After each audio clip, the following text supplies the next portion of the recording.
Cooley, and she went on the Nicaragua SIT program in spring 2015, and she goes to Tufts University. Welcome, Rebecca. Thanks for being here. Thanks so much for having me. Great. So can you tell us about your SIT experience in Nicaragua? Yes, I'd love to. So I studied abroad for SIT in Nicaragua, based in Managua for the majority of the time, with a few excursions up in the mountains in the countryside and the Campo there, and also on the Atlantic coast, the Caribbean coast, which used to be an English protectorate, so it's sort of like going to a completely different country. And we also had this amazing excursion to Cuba, 10-day trip to Cuba, where we were in Havana for a majority of the time. So the overall themes are youth culture, literacy, and media, but it was a lot more all-encompassing and relevant than that. And for me, I was drawn to the program because of Cuba. I was drawn to the program because I'm studying international relations in Latin America, and Nicaragua has been through a social revolution, and I found that incredibly interesting and important.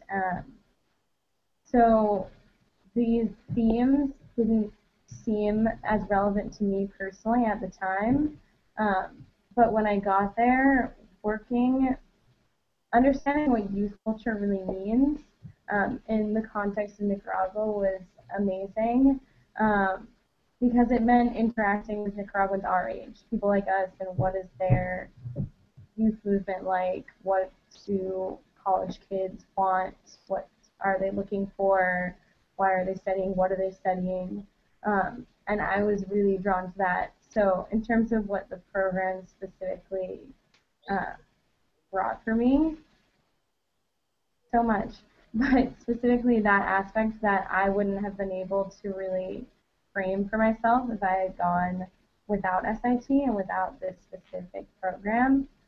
It really brought something different. Great.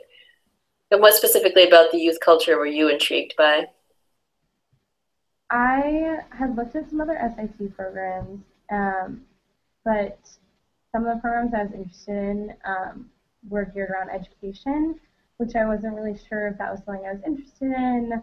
I didn't know if I wanted to work with kids, with younger kids. I'm not as great at that. So when I heard youth culture, I was like, oh no, what does that mean? But it really meant fostering relationships with Nicaraguans my age, which was something that I knew I wanted to do going abroad anyways. But then it was sort of looking at those relationships critically and analytically, which was really important and important in any experience, to really look at the friendships that you make and the people you get to know and consider why their life is similar to yours, why their life is different from yours, which Nicaraguans get to go to university, and why are they going to the university, what are their aspirations, and how are they similar to yours or different from yours, was really, really interesting. And I got to make a lot of friendships that SIT, our program specifically, helped me foster. So we had these conversation partners twice a week after we had classes at the university. And we were paired up, about two of us to one Nicaraguan student who's studying at the university. And we joke they're like our paid friends, because they were paid for their time that they took away from their studies, from their classes, to come talk with us in Spanish. But I really got to know a lot of those people and spent a lot of time with them outside of those conversations, and got to hear about the projects that they were working on. A lot of them were engineers, which was really interesting since I'm a liberal arts major. I don't even interact with that many engineers here. So it was really, really awesome to establish those relationships, but also really think about what they mean and why are their lives similar or different. And the SIT program really made those connections possible, and those first steps towards analyzing it also possible.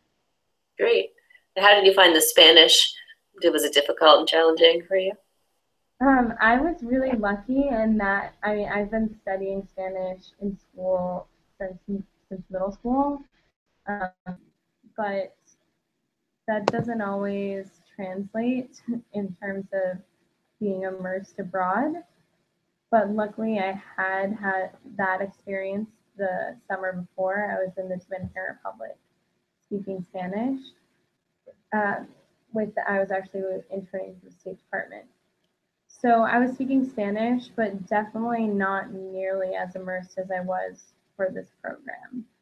Um, Being with a host family, taking Spanish classes, talking on our excursions, talking, making these friends my age and feeling motivated to speak in Spanish